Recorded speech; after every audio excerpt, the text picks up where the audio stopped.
Parlons sport sur France Bleu Auxerre avec 100% sport. Bonsoir Bérénice Tillier. Bonsoir Nathalie. Merci beaucoup d'être avec nous, c'est la rentrée. C'est le moment où on va reprendre des activités sportives, où on se fixe aussi parfois des objectifs. On prend aussi de bonnes résolutions, mais on va changer un petit peu finalement de notion aussi, parce que c'est aussi un moment où on va se questionner sur sa pratique. Alors pourquoi ne pas passer d'une pratique loisir aussi à une pratique un peu plus de compétition pour pouvoir se mesurer, affronter les autres, se mettre en concurrence. C'est des mots qu'on va expliquer aujourd'hui, dont on va parler.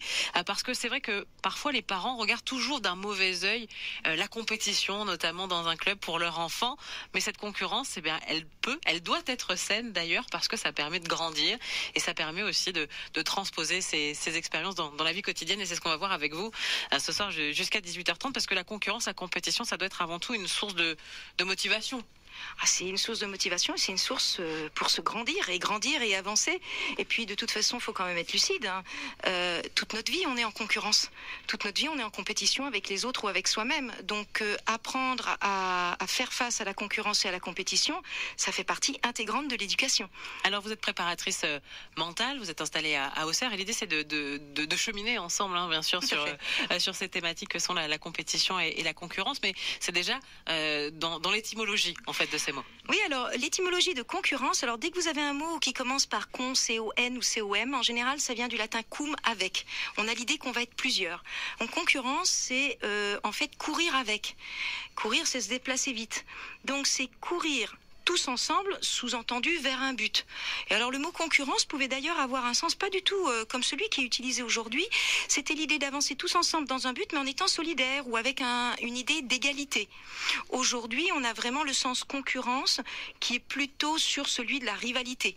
C'est-à-dire, on a tous un même but, mais avec ses intérêts qui doivent passer en premier.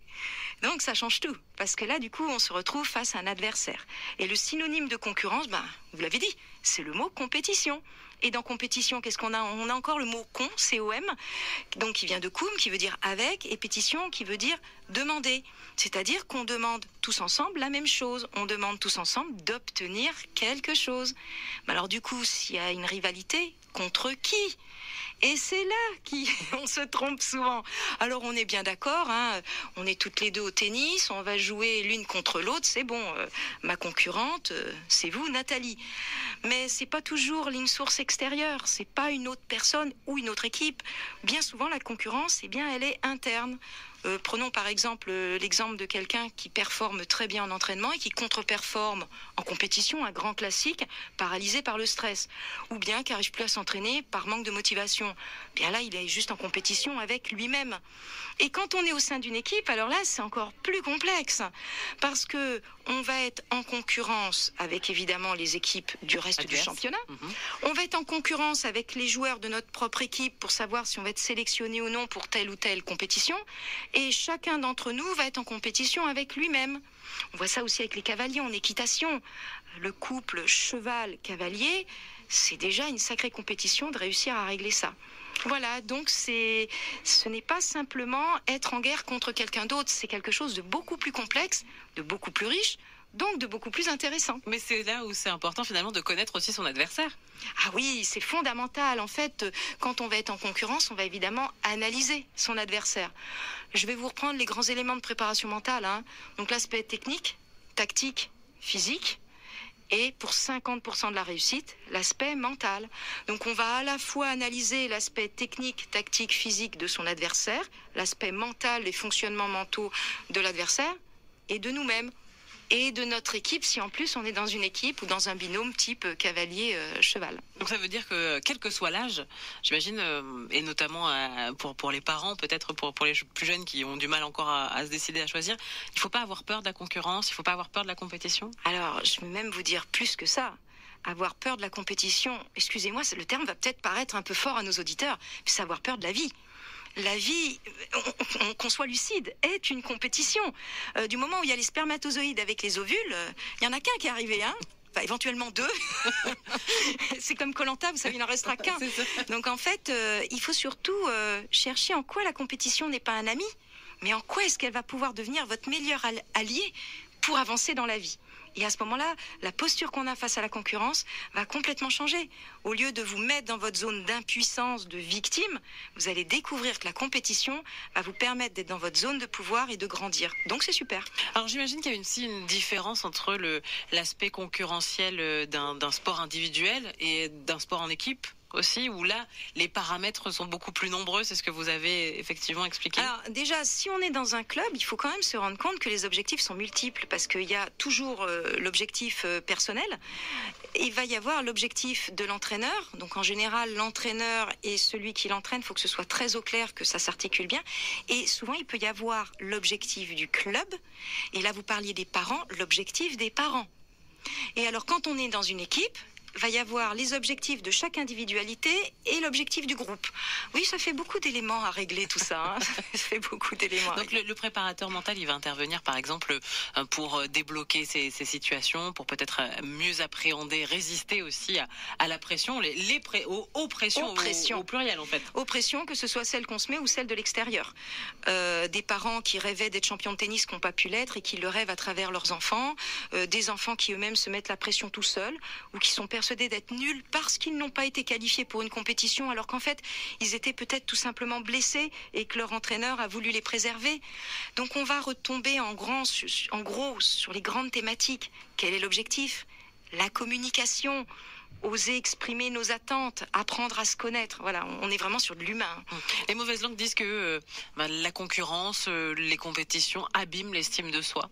Elle peut. Ça dépend comment les gérer. Et là, c'est tout l'art. Mais je serais tentée de dire pas que de l'entraîneur, de tous les éducateurs, qu'on soit enseignant, qu'on soit parent. On sait très bien qu'il y a une concurrence dans la fratrie. Et même en couple, hein, avec votre conjoint, votre conjointe, etc. Une concurrence vécue comme une victimisation où on est placé dans sa zone d'impuissance, où on se sent rabaissé, où son estime de soi va être progressivement mangée, là, effectivement, ça peut même être réellement dangereux. Longtemps, on a encouragé la concurrence. Aujourd'hui, on critique un peu la compétition. Et pourtant, il me semble qu'il serait temps de trouver un juste équilibre. Alors, quel pourrait-il être, justement ?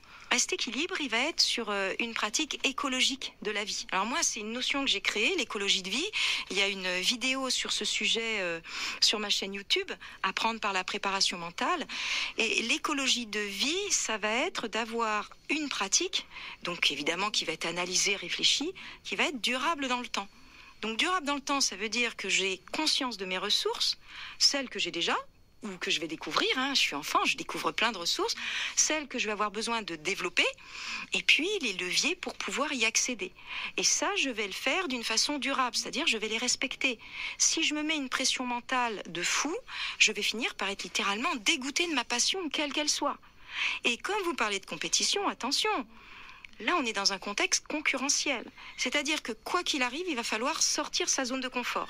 Et là, au niveau du mental et du physique, il faut gérer avec beaucoup de mesures pour préserver ses ressources. Dans 100% Sport ce soir, nous recevons Bérénice Satillier, préparatrice mentale à Auxerre. On s'intéresse justement à la compétition, à la concurrence face à soi-même, face aux autres aussi, à travers les équipes et ses coéquipiers. Vous l'avez dit, c'est aussi accepter la compétition, accepter la concurrence, parce que c'est aussi accepter finalement l'état de fait, c'est sortir de sa zone de confort, apprendre à résister à la pression, mais aussi la compétition, c'est le frisson. Bien sûr que c'est le frisson, et bien sûr que ça fait plaisir, la petite adrénaline, enfin ou le gros coup d'adrénaline. Ce qu'il faut comprendre, c'est que tout le monde ne va pas fonctionner de la même façon. C'est-à-dire que certaines personnes vont avoir besoin de challenges très forts, de marcher, de vraiment fonctionner sous adrénaline. C'est là qu'ils vont donner le meilleur d'eux-mêmes, alors que d'autres, c'est parce qu'ils vont avoir été rassurés, détendus, et c'est là qu'ils vont donner le meilleur d'eux-mêmes. Mais n'empêche que la finalité au bout, si on a réussi à atteindre l'objectif qu'on s'est fixé à soi-même, le plaisir, il est immense. Et là, comme je vous dis, on va arriver sur c'est quoi mon objectif. Si le seul objectif que vous avez pour votre équipe, pour votre enfant, ou si même l'enfant, son seul objectif, c'est de gagner, gagner n'est pas un objectif en préparation mentale, parce qu'il ne dépend pas que de soi. L'objectif doit être construit de façon à atteindre son but final. On est d'accord. Il va sans arrêt être analysé et ajusté pour pouvoir atteindre ce but. Mais l'objectif ne doit dépendre que de vous. Et si vous avez rempli les cases de vos objectifs, vous êtes très fiers de vous parce que vous avez avancé.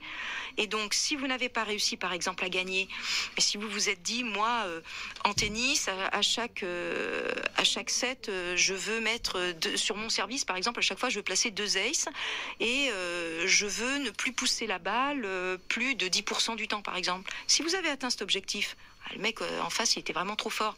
Vous dites, bon, super, j'ai atteint mes objectifs, je peux être fier de moi. Maintenant, j'ai pas gagné. J'analyse, qu'est-ce qui me manque, je réévalue mes objectifs, et hop, et je repars avec des objectifs et des sous-objectifs.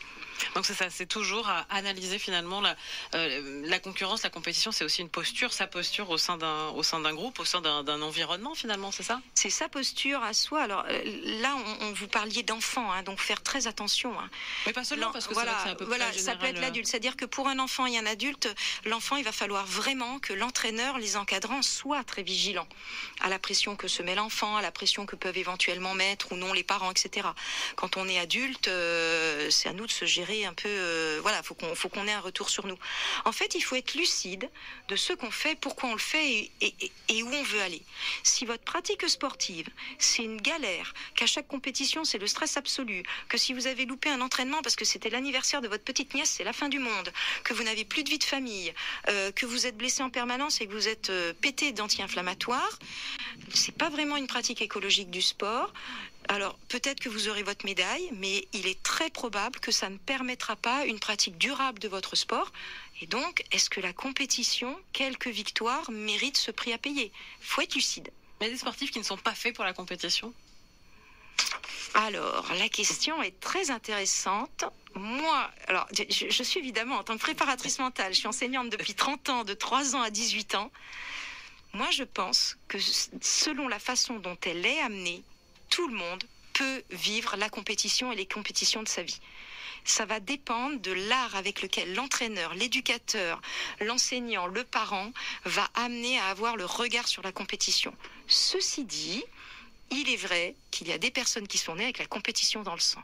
Plus il y a du challenge, plus c'est difficile, plus il y a un adversaire, plus ils vont être comme un poisson dans l'eau. Mais je pense que ceux qui n'ont pas spécialement cet esprit de compétition à la base, c'est parce qu'il faut leur amener une nouvelle posture et un nouveau regard, un autre regard sur ce qu'est la compétition pour eux. Mais justement, on associe souvent un esprit de compétition, en tout cas un sportif à l'esprit de compétition, un sportif qui pourrait être mauvais perdant, alors qu'en fait ça n'a rien à voir. Alors, il est vrai qu'on peut constater, il est pas faux, j'ai beaucoup dans mon entourage. En général, ceux qui ont vraiment l'esprit de compétition dans les veines, en général, ce sont de très mauvais perdants. Parce que par définition, ce qu'ils veulent, c'est gagner. Ils sont nés avec le gène de la gagne. Et de la gagne pour gagner, pour battre l'adversaire. Même si c'est dans le respect le plus complet. Donc effectivement, on peut constater qu'ils sont mauvais perdants. Mais ça va être très intéressant à travailler avec eux. Parce que quelqu'un qui est un compétiteur né, qui ne supporte pas de perdre, ça veut dire qu'il ne supporte pas l'échec. Sa vie va être un enfer pour lui et pour son entourage. Donc dans tous les cas de figure, on revient à la case départ.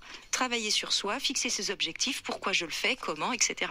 Alors c'est vrai que quand on parle de compétition, on parle de victoire, c'est le cas, de défaite aussi. Ça veut dire qu'un compétiteur, quel qu'il soit, donc quelque discipline que ce soit, sera peut-être mieux armé dans la vie que quelqu'un qui n'a pas connu ce challenge, cette notion de challenge dans son enfance.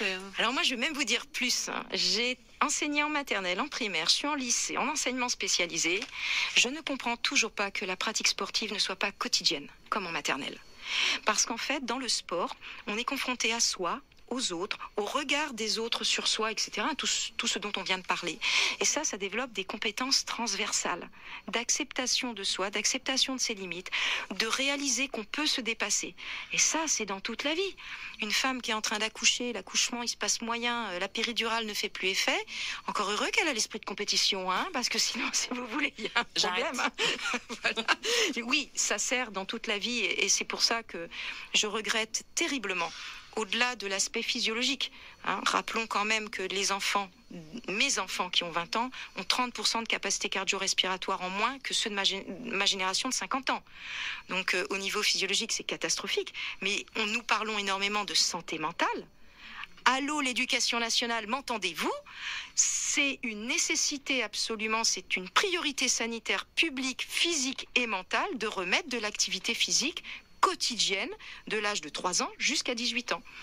Parce que c'est aussi la notion de travail, la notion d'effort aussi, que peut-être certains ont perdu en route et beaucoup d'éducateurs nous le disent aussi à ce micro. Oui, on le retrouve par exemple dans ceux qui pratiquent la musique.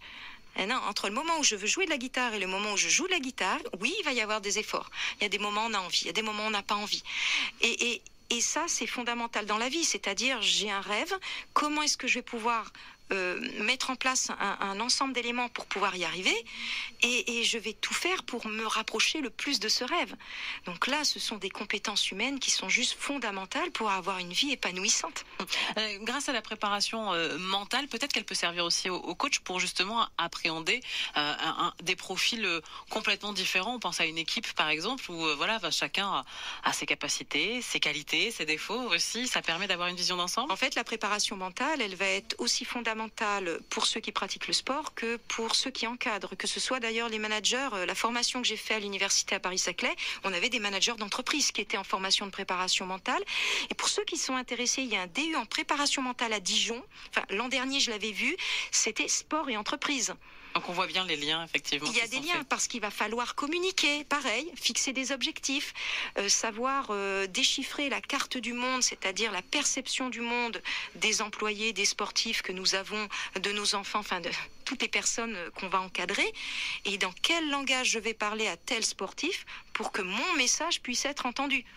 Et ça, c'est en préparation mentale qu'on apprend tout ça. Le message du soir, c'est remettez-vous au sport, trouvez votre source de motivation, voilà. Et puis fixez-vous vos objectifs au fur et à mesure et faites des points d'étape. Exactement. Oh là là, qu'est-ce que c'est bien dit. Ça. Il y a du métier, il y a du métier. Merci beaucoup Bérénice Tillier d'être passée dans les studios de France Bleu. C'est moi qui vous remercie. 18h-19h, France Bleu Auxerre vous fait aimer le sport.